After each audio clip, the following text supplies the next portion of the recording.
你要走？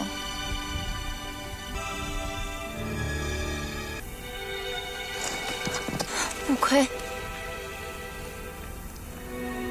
你不管我了，是你把我背来的，你得把我再背走，走哪我都跟着你。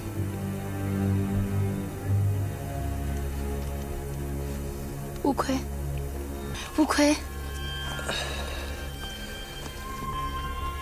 吴奎，你是逼我死。对少奶奶来说，五魁是她唯一的希望，唯一的光。五魁尽管心里又愧疚，又害怕阴私报应什么的，但是吧，哎呀，气氛都到这儿了，管他呢。马嫂说的没错，这院子的里里外外没有什么能逃过他的眼睛。五魁和少奶奶的事还是被光照到了。柳太太是个聪明人，她都眼见为实了，还异常冷静。不要脸的东西！柳家的祖祖辈辈还没这个门风呢。柳太太，五魁，你坏了心啊你！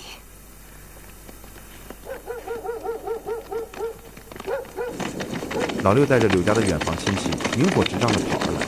柳太太吩咐马嫂让人把少奶奶给捆起来，让人把少奶奶捆起来。柳太太，念你为柳家还出过力，饶了你，滚出鸡公寨，永远也别回来。老六阻止了柳家人进一步群殴五魁。别打了，走。五魁艰难地爬了起来，拿起自己的行李，一瘸一拐地离开了鸡公寨。少奶奶这边会有什么命运呢？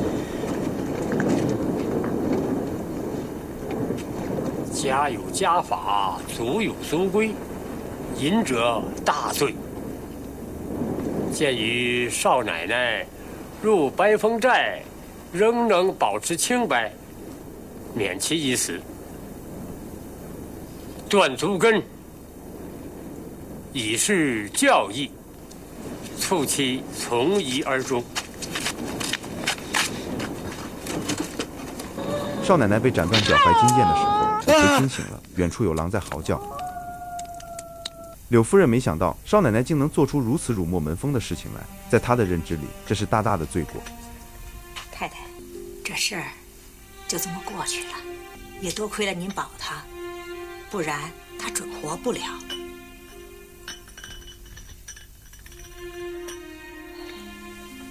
断了筋，少奶奶就收心了。我守了几十年的寡，她怎么就守不住呢？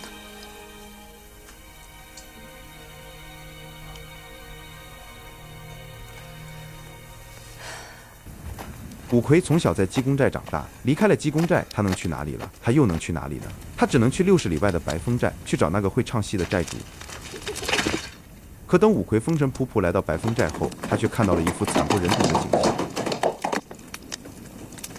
五魁来到了他最后一次见到唐景的那个屋子，他看到唐景已经被处决了，而如今五魁又能靠谁呢？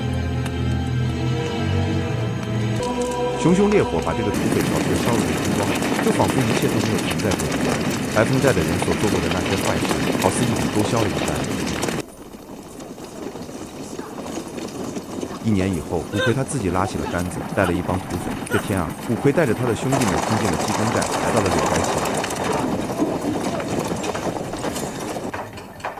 少奶奶听到了嘈杂的敲门声，柳太太命令开门，老六打开了宅子的大门。五魁缓缓走了进来，面对恶狠狠的五魁和他的兄弟们，柳夫人面无表情。哎呀，是五魁回来了。少奶奶听到了马嫂的话，她没想到那个人能真的踏着七彩祥云来救自己。五魁走到少奶奶的房间，看了一眼柳夫人，撞开了门。少奶奶歪头一看，正是五魁，其心甚慰。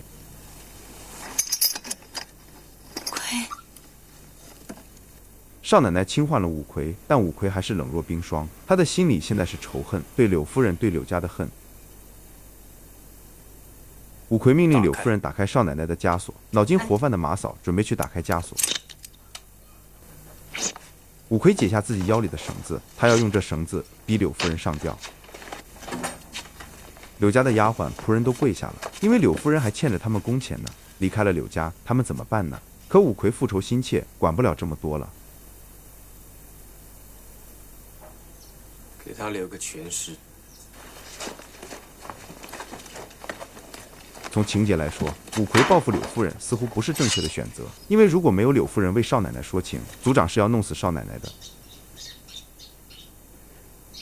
下贱！少奶奶一袭红衣，按照当初的约定，五魁还要背着她。他正好听到了柳夫人的话，也看到了柳夫人的结局。1年多前，她还只是个贫家女孩，被五魁背着去财主家成亲，被土匪掳走后，她又被五魁从土匪窝里无伦伦地背到了夫家。1年前，五魁还只是个憨厚的驼夫长工，现在五魁成了土匪。这是谁的错？是柳夫人的错吗？并不是，柳夫人也只不过是按照那套伦理道德过活，然后又要求儿媳妇也遵守那套伦理道德而已。在族长要灭了少奶奶时，柳夫人为少奶奶说情，保住了少奶奶一条命。是五魁的错吗？并不全是，五魁与少奶奶产生了不该有的关系，他自然有过错，但柳夫人都原谅了他，还能说什么？族长执行的封建家法，才是点燃五魁复仇之火的关键点。五魁想复仇，那怎么办？那时候又没有靠谱的组织，在五魁眼里，唯一靠谱的白风寨还被剿废，他只好自己拉起一支队伍。民国时，这种荒唐又实际发生过的事一直存在着，直到1949年，